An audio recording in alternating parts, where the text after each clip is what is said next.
여러분, 시대를 앞서 나간 사람들 얘기 종종 들어보셨지요? 시대의 흐름을 간파하는 남다른 통찰력으로 세상을 바라보면서 남들보다 한 발짝 앞서 나가는 사람들을 선구자, 선각자라고들 합니다.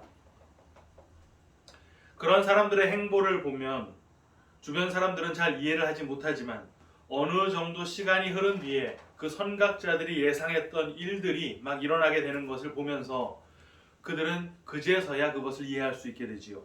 그리고 그때 선각자들은 이미 일반인들보다 우월한 지점에 먼저 가 있게 되는 것입니다. 그리고는 그 시대를 그들이 주름잡게 되는 것이죠. 요즘은 일론 머스크 이런 사람들이 시대를 앞서 나가는 사람의 표상으로 보여지고 있습니다. 연예계에서도 이런 시대를 너무 앞서간 사람들이 종종 있는데요. 활동하던 당시에 개성이 너무 짙고 공감대가 떨어져서 시청자들의 외면을 받았던 가수나 때로는 영화감독, 개그맨들 이런 사람들의 작품들이 긴 시간이 지난 뒤에 재조명이 되면서 야 이거 이렇게 좋은 노래였어? 야 이 영화, 이 개그 이렇게 재미있는 거였어? 이런 재평가를 받게 되고 새로운 전성기를 맞게 되는 것이죠. 얼마 전에 막 인기를 끌었던 오징어 게임 같은 드라마도 사실 10년 전에 대본은 이미 다 쓰여 있었다 그랬지 않습니까? 하지만 그렇게 시대를 앞서 내다보는 걸 통해 자기 시대를 주름 잡으려면 시대를 약간만 앞서야 하는 거예요. 시대를 너무 과도하게 앞서게 되면 그 동시대 사람들이 그걸 도저히 이해하지 못해서 오히려 불이익만 당하는 경우가 많습니다. 예컨대 갈릴레이의 지동설은 시대를 너무 앞서 나갔던 것이죠. 그래서 그 이후로 신성모독적인 이론으로 치부가 되었습니다. 물론 갈릴레이는 그래도 지구는 돈다라고 혼자 말하고 돌아왔지요. 대외적으로는 하지만 소신을 꺾은 채로 그렇게 살 수밖에 없었던 것입니다.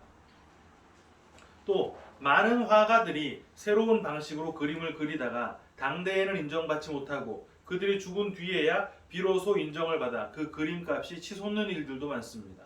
결국 죽은 뒤에 겨우 전성기를 맞게 되는 것인데 그럴 거면 적당히 앞서는 게 더 나은 거 아니겠냐라는 생각이 여러분 혹시 들지 않으세요? 지난 시간 우리는 천국의 제자 된 서기관의 비유를 함께 나눴습니다. 그는 곳간에서 새것과 옛것을 내오는 집주인과 같다라는 간단한 비유였지요. 그 내용은 천국 제자들은 성경 공부를 열심히 해서 신약과 구약을 잘 숙지하고 그것을 주변에 잘 가르쳐라 이런 내용이 아니었습니다. 천국의 제자, 다른 말로 하면 천국이신 주님의 제자가 그 새것과 옛것을 어디에서 내온다 그랬지요? 곳간에서. 그런데 그 곳간은 곡식 창고 같은 게 아니라 보물 창고라 그랬습니다. 그러니까 그 새것과 옛것이 보물이다라는 말인데 마태복음 6장 19절 20절을 근거로 볼 때 그 보물 뭐였습니까? 하늘의 보물 예수 그리스도였잖아요. 그리고 바로 그 예수 그리스도라는 보물을 쌓아두는 곳 어디? 내 마음 안, 내 안에 쌓는 것이었습니다. 그래서 새것과 옛것을 내오는 종 이런 게 아니라 그 새것과 옛것을 내오는 집주인이라고 했던 것이었죠.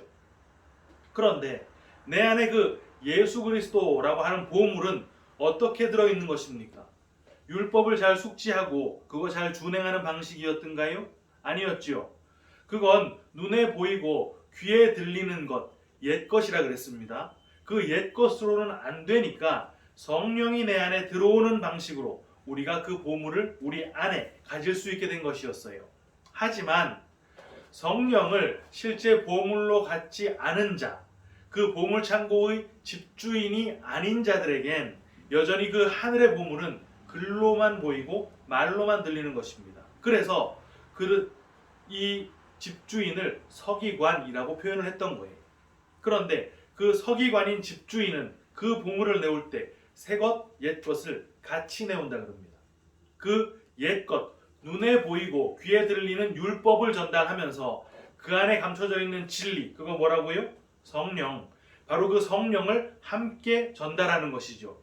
하지만 그렇게 전달을 해주어도 전달받는 사람에게는 여전히 말과 글일 수밖에 없거든요. 그 전달받는 사람 안에 성령이 들어있지 않다면 여전히 그 사람은 옛 것만 전달을 받는 것인데 그럴 수밖에 없는데, 그 안에 성령이 계신 자들은 그 보물을 말이나 글 같은 옛 것이 아닌 새 것, 뭐요? 진리의 영으로 받게 되는 것이라 그랬습니다.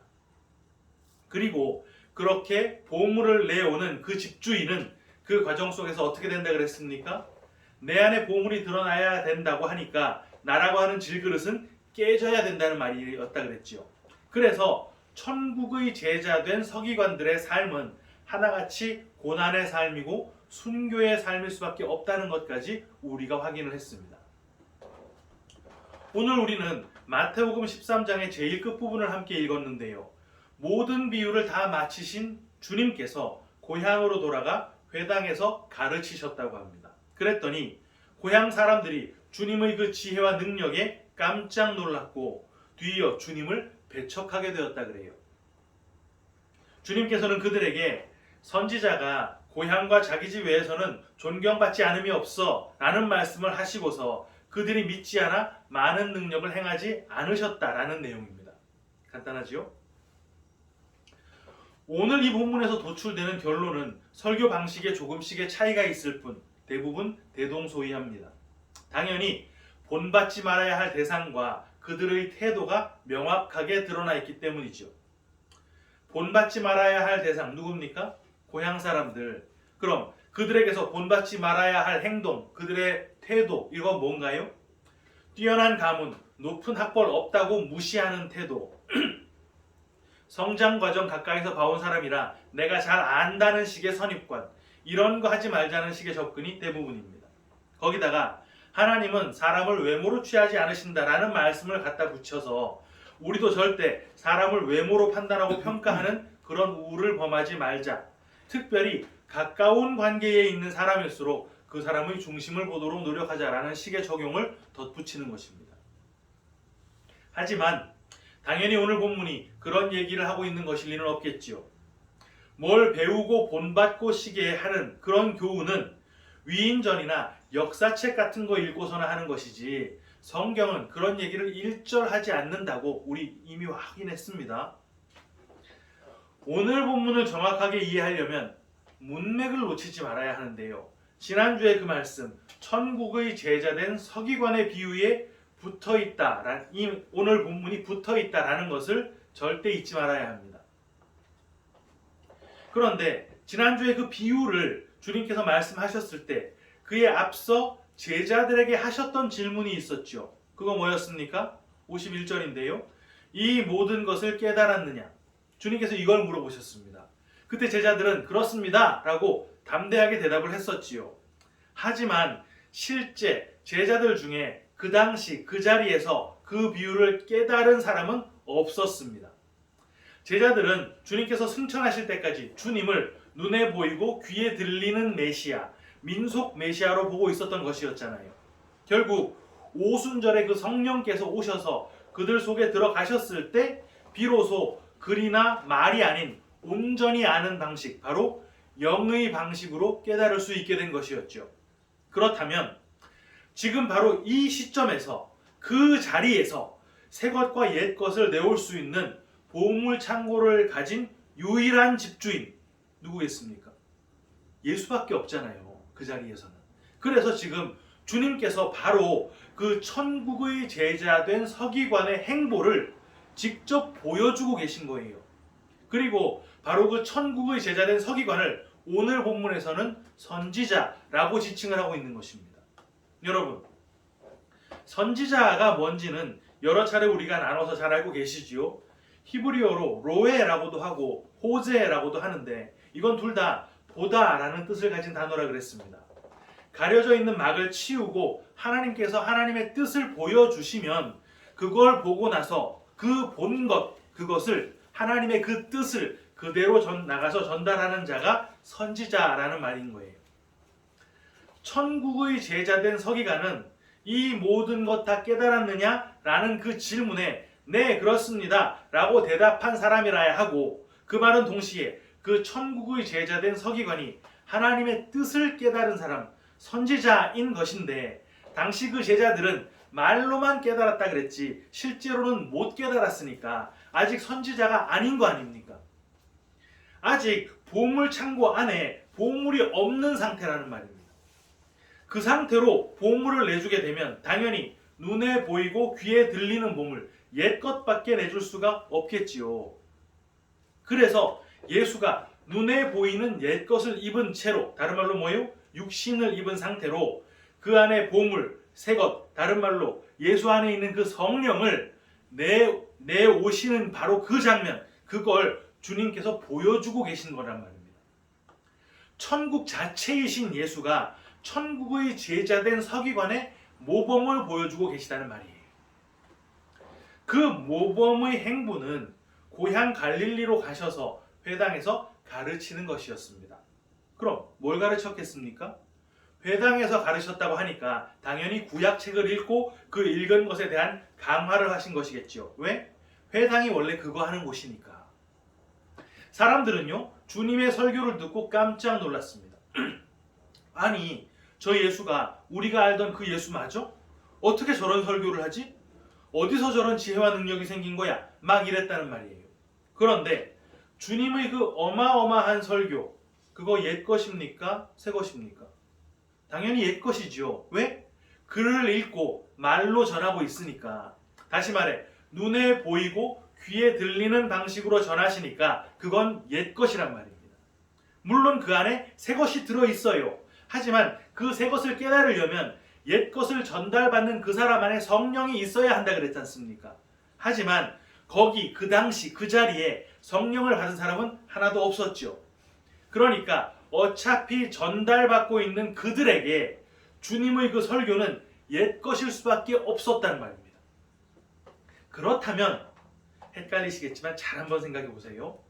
지금 그 갈릴리의 고향 사람들이 주님의 설교를 옛 것으로 받아들였다면 그 설교의 내용이 그들에게는 율법적인 것으로 들렸다는 말이겠지요. 그런데 그걸 듣고 깜짝 놀랐다고 합니다. 만약 똑같이 율법적인 것을 말하는 당시 서기관과 바리새인들의 설교와 별반 다를 게 없었다면 그들은 놀라지 않았겠지요. 이해가 어려울 수 있어서 예를 한번 들어보겠습니다. 살인하지 말라라는 구약의 율법이 있는데 서기관과 바리새인들이 그 구절을 읽고 설교를 한다면 사람 죽이면 하나님이 진노하십니다. 사람 죽이면 안 됩니다. 이렇게 설교를 했겠지요. 그런데 동일한 구절 살인하지 말라를 천국의 제자된 서기관의 모범을 보이고 있는 주님께서 읽고 설교를 하시는 것이라면 그 안에 있는 보물, 새 것을 함께 내오실 것입니다. 이미 우린 이 부분을 산상수훈에서 봤잖아요. 우리는 예수를 죽인 살인자인데 우리가 죽인 그 예수가 영단번에 드려질 대속의 제물이 되셔서 우리가 율법에서 온전한 자유를 얻게 됐구나. 그래서 이젠 소를 잡고 양을 잡는 그 피비린내 나는 살육을 할 필요가 없어진 것이로구나. 이게 살인하지 말라는 내용이었었잖아요. 성령이 안에 들어와 계시면 그걸 알게 될 텐데 성령이 안 계시면 여전히 해라 하지 마라 라는 식의 율법으로밖에 안 들릴 거 아닙니까? 그럼 그때 새것, 그 보물이 그들에게 옛것으로 어떻게 들린다는 말이겠어요? 뭐? 살인하지 말라는 그 율법이 그 말이 아니라고? 그럼 살인해도 된다는 말이야? 이렇게 들린다는 말입니다. 그러니까 서기관과 바리새인들의 설교와는 결이 완전히 다른 설교. 그런데 똑같이 율법적인 말로 전달되는 그 설교를 듣고 그 안에 감춰진 참뜻, 보물을 발견하지 못한 상태, 성령의 조명이 없는 상태라면 지금 그 갈릴리 고향 사람들이 예수를 어떻게 보고 있다는 말이겠어요? 율법을 파괴하는 이단으로 보고 있다는 말입니다. 갈릴리 사람들이 예수를 배척했던 이유가 바로 이거란 말이에요. 단순히 고향 사람들은 겉모습 잘 알고 있다고 예수님 인정 안 해줬대, 이런 얘기가 아니라는 말입니다. 여러분, 뜻이 같고 방향이 같다면 사실 고향 사람들은 배척하지 않습니다. 오히려 힘이 돼주고 지지 기반이 돼주죠. 정치인들도 선거철 되면 자기 고향 아니더라도 어떻게든 같은 편인 것처럼 막 말하잖아요. 제가 호남의 아들입니다. 제가 영남의 딸입니다. 제가 충청의 사위입니다. 제가 강원도의 손자입니다. 막 이러면서 막 사돈의 팔촌이라도 걸쳐 있으면 그 인맥, 그 인연 다 엮어서 야 우리 한편이잖아. 좀 도와줘. 이러면 정말 효과를 보는 게 정상입니다.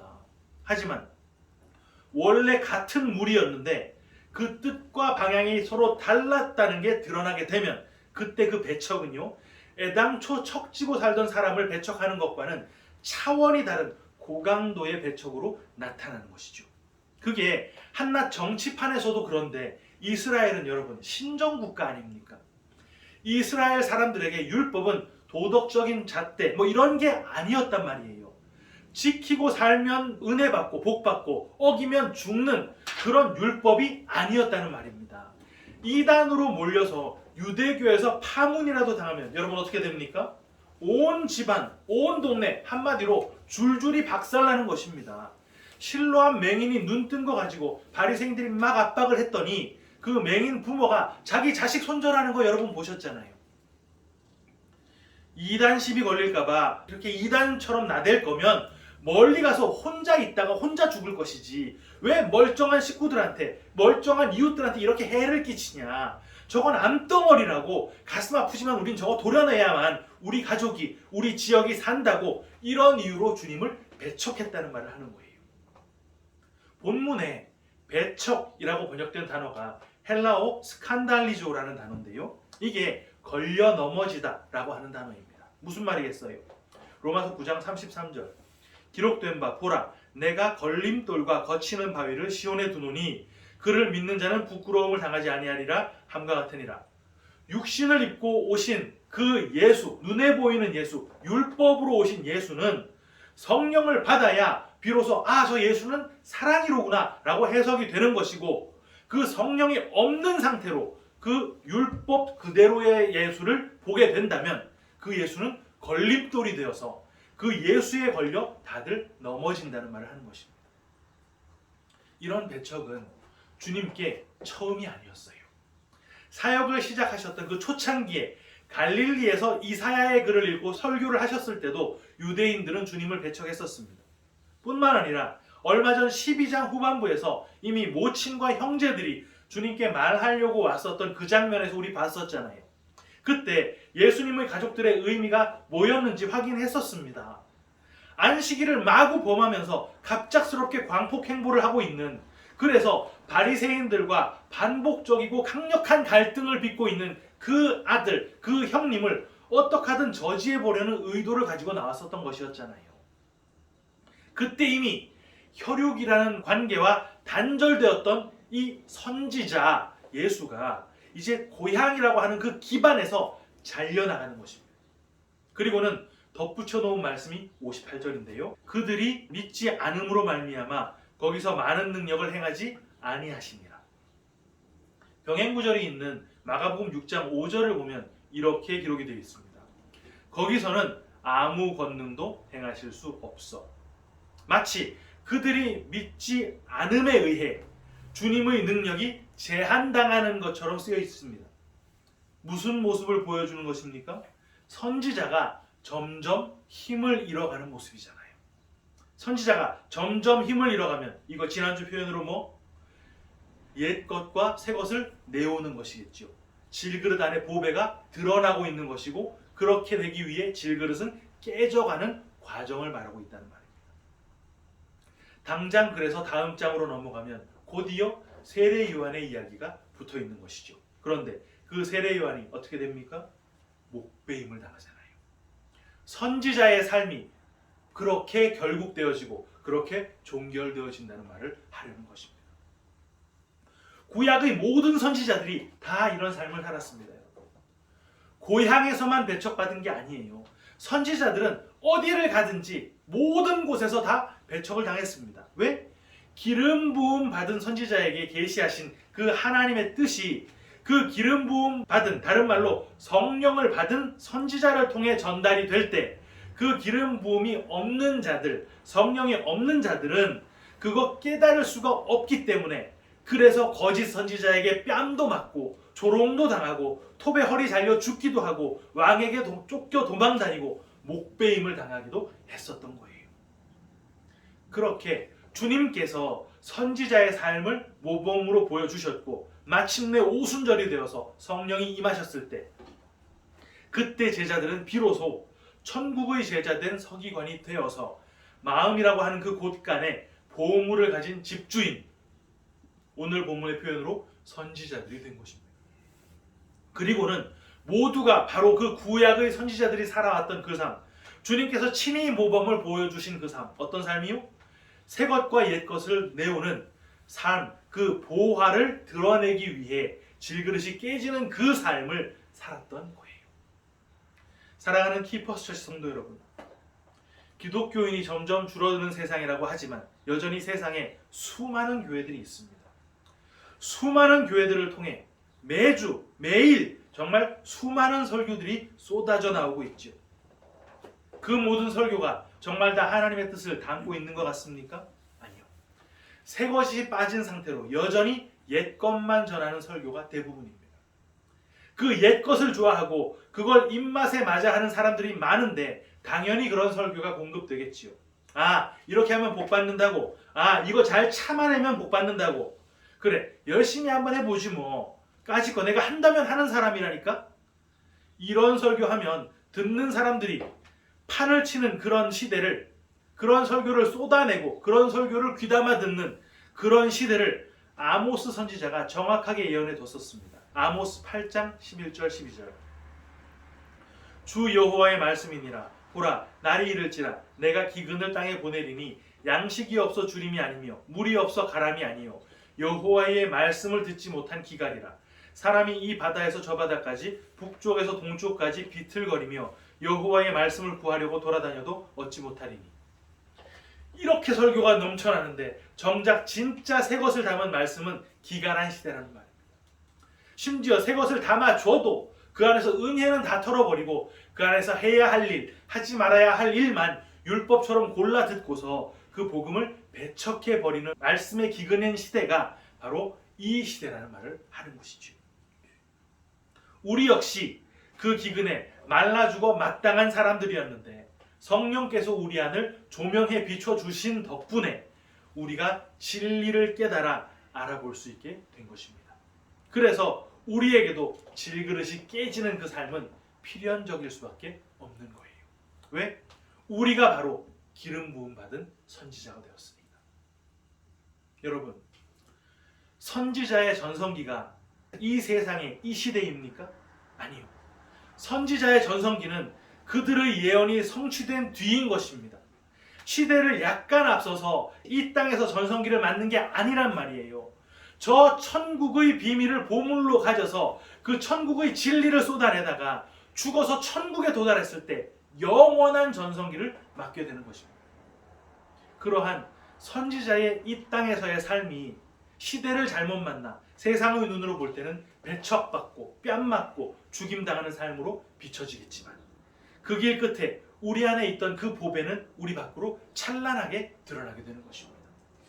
이 믿음 붙들고 끝까지 제자의 길 걸어가는 우리 모두가 다 되시기를 주님의 이름으로 축원합니다. 아멘.